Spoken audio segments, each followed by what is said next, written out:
भगवद गीता अध्याय 1 श्लोक 45। यदि मां प्रतीकारम शस्त्रन शस्त्रपाणये धार्तराष्ट्र रणे हन्युस्तन्मे क्षेमतर भवेत।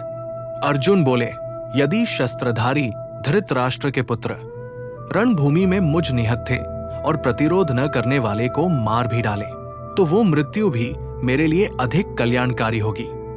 ये अर्जुन के संपूर्ण विलाप का सबसे चरम बिंदु है।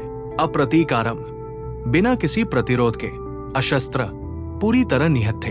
अर्जुन युद्ध की विभीषिका से बचने के लिए पलायन नहीं कर रहे, वे अपनी स्वयं की मृत्यु को आमंत्रित कर रहे हैं। ये योद्धा के सामान्य गणित का संपूर्ण उलटफेर है। संसार का नियम है, रणभूमि में स्वयं का जीवन बचाना ही सर्वोच्च मूल्य है।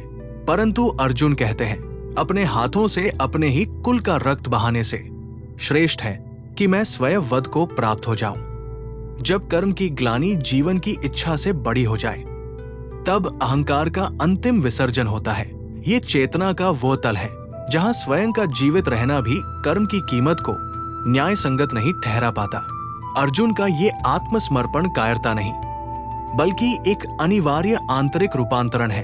वे कांपते शरीर से प्रारंभ हुए, फिर अर्थ के संकट पर आए, फिर नैतिक तर्कों में उलझे और अब वे अपनी ही मृत्यु को इस महापाप से श्रेष्ठ मान रहे हैं।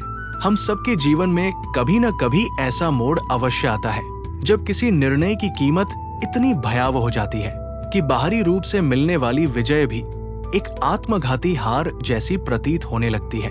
जब आपको लगे कि किसी सत्य को खोकर जीवित रहना स्वयं की आत्मा की हत्या करने जैसा है। आज इस मानसिक कोलाहल को रोकिए और अपने एकांत से पूछिए, क्या मेरे जीवन में कोई ऐसी अंतिम रेखा है जिसे लांघकर बाहरी रूप से जीत जाने से बेहतर मैं स्वयं को हार जाना स्वीकार करूंगा? ये जानना कि आपकी अंतरात्मा की सीमा कहां समाप्त होती है, यही आत्मसम्मान की वास्तविक नींव है। शून्य की इस मर्यादा को पहचानिए। शून्यांत अनंतम प्रति, शून्य से अनंत की ओर शून्यांत के साथ